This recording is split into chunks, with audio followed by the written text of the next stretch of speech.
Bonjour et bienvenue sur ma chaîne Déno Ésotérisme. C'est ma première vidéo donc je suis un petit peu stressée.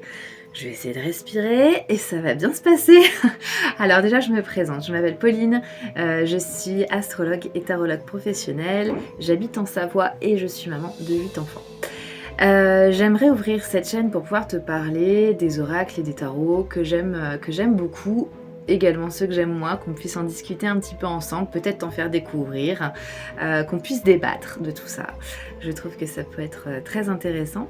Et j'aimerais également te parler astrologie. Je trouve qu'on parle assez peu d'astrologie dans l'ésotérisme et je le déplore un petit peu parce que je pense que c'est un outil qui est absolument formidable en termes de développement personnel quand on pratique l'astrologie moderne, parce qu'il est vrai que l'astrologie très traditionnelle, je la trouve un peu fataliste et c'est d'ailleurs pour cette raison que j'ai mis assez longtemps m'intéresser à l'astrologie, donc j'espère pouvoir te faire découvrir ça, te faire tomber un petit peu les clichés que tu pourrais avoir vis-à-vis de cette astrologie.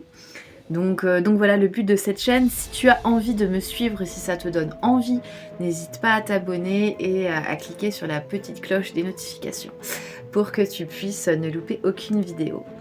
Dans cette vidéo, on va déjà commencer par parler d'un oracle, un oracle astrologique, donc qui combine parfaitement bien les deux. C'est l'oracle des gardiennes du ciel, que voici. C'est un oracle que j'aime beaucoup. On va pouvoir le voir un petit peu en détail très rapidement, mais il y a quelques petits points que j'aime un peu moins, donc voilà, c'est parti, on va le découvrir ensemble.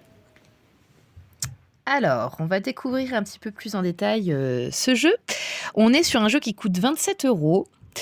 Dans une jolie boîte en carton, donc c'est quand même bien robuste, même si on est sur un format assez imposant. C'est un petit peu problématique parfois, mais ça s'explique aussi par le format du livret qui est quand même de 208 pages. On a plusieurs types de cartes. Alors, je vais vous en parler un petit peu dans le détail. Alors, lors de la présentation, les cartes ne sont pas dans l'ordre. J'en suis désolée, mais c'est un jeu dont je me sers beaucoup et je n'ai pas pensé à les remettre à l'endroit. Mais bon, c'est pas grave. Donc nous avons les 12 signes astrologiques du bélier au poisson, bien évidemment. Nous avons toutes les phases lunaires. Donc ça, c'est quand même très intéressant. Je n'ai pas d'autres jeux à ma connaissance. Là, comme ça, de mémoire, je crois pas avoir d'autres jeux où il y a vraiment toutes les phases lunaires. Donc ça, c'est vraiment très très chouette. Donc les 12 phases de la Lune. Nous avons les cartes des déesses, des 5 déesses, pour parler un petit peu du féminin. Nous avons toutes les cartes des planètes plus Chiron. Et ce qui est intéressant dans les planètes, c'est que nous avons les planètes aussi dans leur version rétrograde. Et ça, c'est quand même très intéressant. Et pareil, je n'ai pas d'autres jeux avec la version rétrograde des cartes. Donc ça, vraiment, c'est hyper intéressant. Nous avons également les cartes des piliers de l'oracle, donc avec les 5 éléments. Donc la lune, le soleil, la terre, le ciel et la carte d'or. Donc ça, c'est quand même pareil, très intéressant, très qualitatif. Qu'est-ce que je peux vous dire d'autre par rapport à ces cartes? Vous voyez, on a une très jolie illustration. Nous avons une jolie phrase à la fin de chaque carte qui nous aide aussi un petit peu à l'interprétation. À chaque fois, nous pouvons voir le symbole de la planète et pour les signes, nous avons la constellation. Donc ce sont des très, très jolies cartes, très inspirantes. Donc voilà, moi je les aime vraiment, vraiment beaucoup. Je trouve que les dessins sont, très appropriés, très jolis et heu et vraiment ça aide à l'interprétation de voir ces cartes. Alors par contre, elles sont quand même très imposantes, hein. Je ne sais pas si vous voyez par rapport à ma main, mais on n'est pas sur des petites cartes et c'est vrai que pour les battre et cetera, c'est pas hyper facile. Voilà, c'est vrai. Mais là, on voit la carte d'or que vous allez pouvoir voir un peu plus en détail, si vous achetez, ce jeu et hem et vraiment on peut faire, plein de choses, avec ce jeu et je trouve les dessins je sais pas ce que vous en pensez, dites-moi en commentaire, mais je les trouve vraiment assez inspirantes. Ouais, je les trouve très chouettes.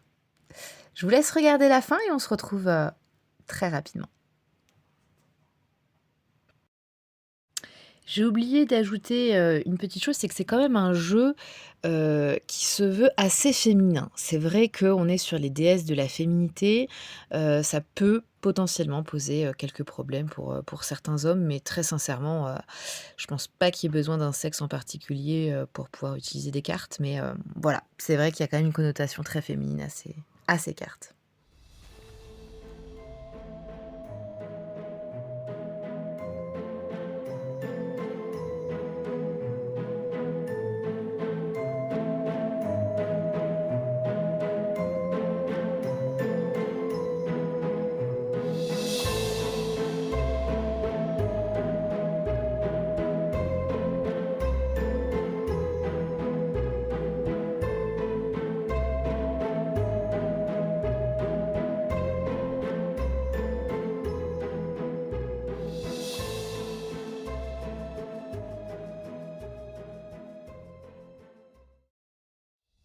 Bon, on vient de voir les cartes dans leurs détails, peut-être que tu as déjà un avis, n'hésite pas à le mettre en commentaire. Si c'est le cas, j'aimerais, beaucoup, pouvoir en discuter avec toi.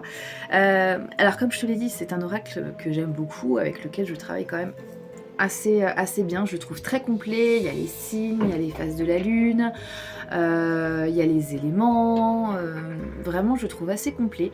Par contre, je sais pas si tu as remarqué, mais il n'y a pas les maisons astrologiques. Il n'y a pas les 12 maisons astrologiques et je t'avoue que moi ça me pose quand même un problème parce qu'en astrologie, les maisons, c'est quand même un petit peu la base, quoi. Donc je trouve ça très très dommage qu'il n'y ait pas ces maisons.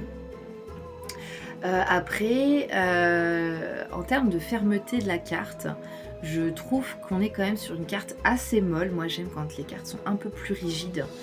Donc bon, on est sur du détail, mais quand même, je déplore un petit peu ça quand même. Après, on a un beau livret qualitatif, très bien fini, avec des petits mantras. Il y a même des mantras sur la carte qui peut t'aider par rapport à l'interprétation. Donc ça, c'est quand même chouette. Tous les jeux n'ont pas cette qualité de livret, etc. Donc je pense que c'est quand même important de le souligner. Le fait que la boîte soit bien cartonnée, bien solide, c'est aussi très intéressant parce que du coup, on est quand même sur un jeu qui est protégé. Donc ça, c'est quand même des très bons points. Mais en plus, il est pas vieux, hein, il est très récent. Je sais pas de quand est-ce qu'il date exactement, mais il est quand même récent. Donc bon, c'est un très beau jeu pour 27 € en plus, 52 cartes, un beau livret de 208 pages, bien illustré, etc. Je trouve que c'est vraiment un jeu qui vaut franchement le coup. Mais c'est vrai que les 12 maisons me manquent. J'avoue, dans ma pratique quotidienne, les 12 maisons me manquent quand même.